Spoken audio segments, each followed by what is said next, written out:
Hello friends, இன்றைக்கான tip என்ன அப்படின்னு பார்த்தீங்கன்னா, நம்மளுடைய மாத செலவுகளுக்கான பணத்தை எப்படி நம்ம பட்ஜெட்குள்ளே பண்ணுறது அப்படிங்கிறதுக்கான ஐடியா தான். நான் என்ன பண்ணுறேன் அப்படிங்கிறத பார்க்கலாம்.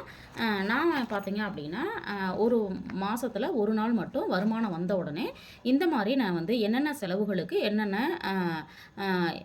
அமௌண்ட் நம்ம செலவு பண்ண போகிறோம் அப்படிங்கிறத பிளான் பண்ணிவிட்டு அதற்கான அமௌண்ட்டை என்ன பண்ணுவேன் அப்படின்னா, இந்த மாதிரி டிரான்ஸ்பரன்ட் ஷீட்டில் நான் எடுத்து வச்சுருவேன். இந்த மாதிரி கவரில் பார்த்தீங்க அப்படின்னா என்னென்ன செலவுகள் அப்படிங்கிறது மென்ஷன் ஆகிருக்கும். இதில் பார்த்தீங்க அப்படின்னா உங்களுக்கு தெரியும், இது மொபைல்னு எழுதியிருக்கேன். இதில் பார்த்தீங்க அப்படின்னா பால்னு எழுதியிருக்கேன்.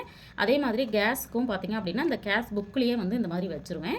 இது ஒவ்வொரு செலவுக்கும் இந்த மாதிரி நம்ம கேட்டகரி பிரித்து மளிகை, அப்புறம் பால், அப்புறம் பார்த்தீங்க அப்படின்னா இந்த மாதிரி ஒன்றையும் நம்ம பிரித்து வச்சு செலவு பண்ணும் பொழுது பார்த்தீங்க அப்படின்னா நம்மளால் பட்ஜெட்குள்ளே செலவு பண்ணிட முடியும். இந்த ஐடியா உங்களுக்கும் யூஸ்ஃபுல்லாக இருந்திருக்கும்னு நினைக்கிறேன். தேங்க்ஸ் ஃபார் வாட்சிங்.